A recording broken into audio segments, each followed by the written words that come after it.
नमस्कार दोस्तों, आइए जानते हैं बिहार की सभी छोटी बड़ी खबरें सिर्फ 20 मिनट में। पर उससे पहले आप ये वीडियो कहां से देख रहे हैं कमेंट में जरूर बताएं और वीडियो को लाइक, चैनल को सब्सक्राइब जरूर करें। मुख्यमंत्री नीतीश कुमार ने धुआंबे में 301 करोड़ रुपए की विकास योजनाओं का शिलान्यास किया। उन्होंने हर घर पर सौर ऊर्जा लगाने का वादा किया और पूर्व विधायक सदानंद सिंह की प्रतिमा का अनावरण किया। नीतीश कुमार ने अपनी सरकार की उपलब्धियों को गिनाते हुए कहा कि बिहार में कानून व्यवस्था सुधरी है, शिक्षा और स्वास्थ्य सेवाओं में सुधार हुआ है और रोजगार के अवसर बढ़े हैं। बिहार सरकार युवाओं को आत्मनिर्भर बनाने के लिए कौशल विकास प्रशिक्षण कार्यक्रम शुरू कर रही है। उद्योग विभाग और टीआरटीसी पटना द्वारा 6 अक्टूबर से निःशुल्क प्रशिक्षण दिया जाएगा। यह आवासीय कार्यक्रम 3 महीने का होगा, जिसमें CNC lathe milling tool and die making और एसी फ्रिज रिपेयरिंग जैसे कोर्स शामिल हैं। अगर आपके पास लेबर कार्ड और ई श्रम कार्ड है और आप बेरोजगार हैं, आप कोई काम नहीं करते हैं, तो आपको मनरेगा के तहत काम और रोजगार मिलेगा, जिसके तहत आपको हर महीने 9,000 रुपए के तनख्वाह यानी वेतन मिलेगा। सहारा इंडिया में जिनका भी पैसा फंसा है उनको रिफंड मिलना शुरू हो गया है। किसी को 5,000 रुपए, किसी को 10,000 रुपए, किसी को 20,000 रुपए, तो वहीं पर जिसका पैसा सबसे अधिक फंसा हुआ है उसको 50,000 रुपए का किस्त मिलना शुरू हो चुका है। प्रधानमंत्री मोदी ने कहा है कि जिसका भी पैसा फंसा है उसको पूरा का पूरा पैसा मिलेगा। सरकार के द्वारा बिजली बिल संबंधित एक नया अपडेट जारी किया गया, जिसके मुताबिक सरकार आप ऐसे लोगों को बिजली बिल माफ करने वाली है जो गरीबी रेखा के नीचे जीवन यापन करते हैं, जिनके पास बिजली का बिल चुकाने का पैसा नहीं है। ऐसे में गवर्नमेंट के माध्यम से बिजली माफी पर लिस्ट जारी कर दिया गया, जिनमें उन लोगों के नाम शामिल है जिनका बिजली बिल माफ किया जाएगा। इस योजना के तहत 50,000 रुपए तक बकाया बिल माफ होगा। अब प्रधानमंत्री आवास योजना के तहत सभी लोगों पक्के मकान मिलेंगे, चाहे वह शहर में रहते हों या गांव में। आपको घर लेने के लिए अपने नजदीकी कार्यालय में जाकर आवेदन देना होगा। आवास योजना के तहत ग्रामीण क्षेत्र के लोगों को 1,20,000 रुपए और शहरी क्षेत्र के लोगों को 3,50,000 रुपए मिलेंगे, जिसमें से किसी को भी एक पैसा नहीं देना है। अगर कोई आपसे घुस मांगे तो उसके खिलाफ कंप्लेन अवश्य करें। बढ़ती महंगाई को देखते हुए सरकार ने गरीबों को राहत देने के लिए एक नई योजना लागू की है, जिसके तहत सभी राशन कार्ड धारी को सितंबर के महीने में भी 3 महीने का राशन फ्री दिया जाएगा। बिहार सरकार ने राज्य कर्मचारियों के लिए दुर्गा पूजा से पहले सितंबर महीने का वेतन जारी करने का निर्णय लिया है। वित्त विभाग के प्रधान सचिव आनंद किशोर ने इस संबंध में आदेश जारी किया है। इस फैसले से राज्य सरकार के कर्मचारियों के साथ साथ हाई कोर्ट, विधानसभा, विधान परिषद और राजभवन के कर्मचारियों को भी लाभ मिलेगा। पटना में गन्ना किसान संगोष्ठी में गन्ना उद्योग मंत्री ने किसानों की आर्थिक उन्नति को सरकार की प्राथमिकता बताया। उन्होंने कहा कि बंद चीनी मिलों को चालू करने के लिए सरकार प्रतिबद्ध है। किसानों को प्रति क्विंटल 10 रुपए का अतिरिक्त भुगतान किया गया है। कृषि यंत्र और बीज पर 50% अनुदान दिया जा रहा है। पटना में बादल छाए रहने और बूंदाबांदी की संभावना है। 3 दिनों बाद किशनगंज, नवादा, बांका और कटिहार में भारी वर्षा की चेतावनी जारी की गई है।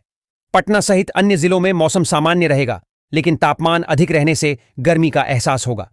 पिछले 24 घंटों में औरंगाबाद के रफीगंज में सबसे अधिक वर्षा हुई। बिहार के भागलपुर के तिलकामांझी भागलपुर विश्वविद्यालय में भाजपा के छात्र संगठन अभाविप और छात्र राजद के कार्यकर्ताओं के बीच परीक्षा नियंत्रक कक्ष में जमकर मारपीट हुई। दोनों संगठन ने एक दूसरे के खिलाफ मुकदमा दर्ज कराया है।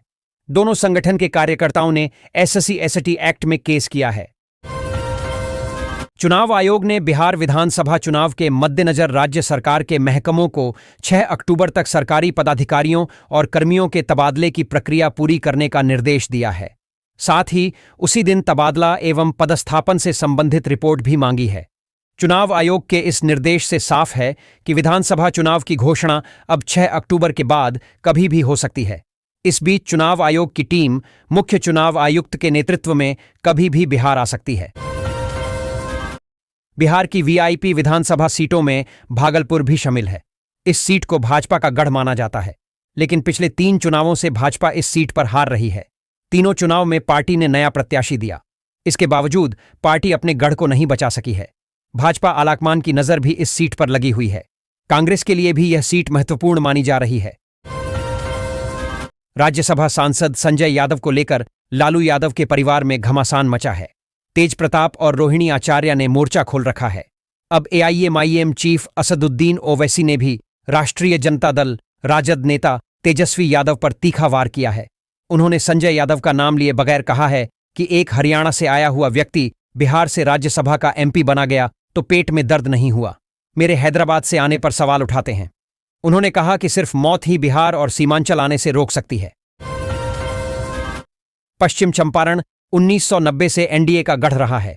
2005 में नीतीश कुमार के नेतृत्व में एनडीए सरकार बनने पर जिले की 9 में से 6 सीटें एनडीए ने जीतीं। वर्तमान में 7 सीटें एनडीए के पास हैं, पर जदयू द्वारा 3 और सीटों पर दावेदारी से राजनीतिक तनाव बढ़ सकता है। बागी उम्मीदवारों ने पहले भी एनडीए की राह में बाधाएं खड़ी की हैं। प्रधानमंत्री मोदी ने कहा, भारत जैसे देश को किसी पर निर्भर रहना अब स्वीकार्य नहीं है। उन्होंने आगे कहा कि दुनिया में परेशानियों और अनिश्चितताओं के बावजूद भारत की आर्थिक वृद्धि अच्छी है। मुश्किल हालात हमें रोक नहीं सकते, बल्कि ऐसे समय में हम नए रास्ते खोजते हैं। इन सभी चुनौतियों के बीच भारत आने वाले दशकों के लिए मजबूत नींव तैयार कर रहा है। बिहार में इंडस्ट्री को लगातार बढ़ावा दिया जा रहा है। ऐसे में Bihar industrial investment promotion package 2025 बेहद खास और ऐतिहासिक माना जा रहा है। उद्योग मंत्री के मुताबिक यह पैकेज न केवल निवेश को आकर्षित करेगा, बल्कि रोजगार के नए अवसर भी मिलेंगे। कैमूर जिले में पुलिस की निष्क्रियता के चलते सरकारी विभागों और बैंकों से आरण वसूली बाधित है। 5121 बकायेदारों पर बॉडी वारंट जारी होने के बाद भी गिरफ्तारियां नहीं हो रही हैं। 31 अगस्त 2025 तक 19 विभागों की राशि बकाया है, जिसके लिए डीएम ने पुलिस अधीक्षक को पत्र लिखा है ताकि वसूली तेजी से हो।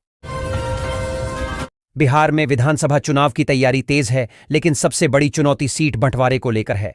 एनडीए और महागठबंधन दोनों गठबंधनों में सीटों के बंटवारे पर सहमति नहीं बन पा रही है, जिससे राजनीतिक माहौल में उलझन बढ़ रही है। महागठबंधन में राजद 140 सीट चाहता है और कांग्रेस को 70 सीट चाहिए। पश्चिम चंपारण जिले के बगहा में राजस्व विभाग सरकारी जमीन को चिह्नित करके अतिक्रमणकारियों को नोटिस भेज रहा है। लगभग 1300 लोगों को जमीन के कागजात पेश करने के लिए कहा गया है। सीओ नर्मदा श्रीवास्तव ने बताया कि 2000 से अधिक जमीन चिह्नित की गई है और कागजात जांच के बाद अतिक्रमण हटाया जाएगा। भारतीय जनता पार्टी भाजपा ने बिहार विधानसभा चुनाव 2025 के लिए अपनी चुनावी टीम घोषित कर दी है। केंद्रीय शिक्षा मंत्री धर्मेंद्र प्रधान को बिहार चुनाव का प्रभारी बनाया गया है, जबकि सीआर पाटिल और केशव प्रसाद मौर्य सह प्रभारी होंगे। चुनाव आयोग 6 अक्टूबर के बाद कभी भी चुनाव की तारीखों का ऐलान कर सकता है।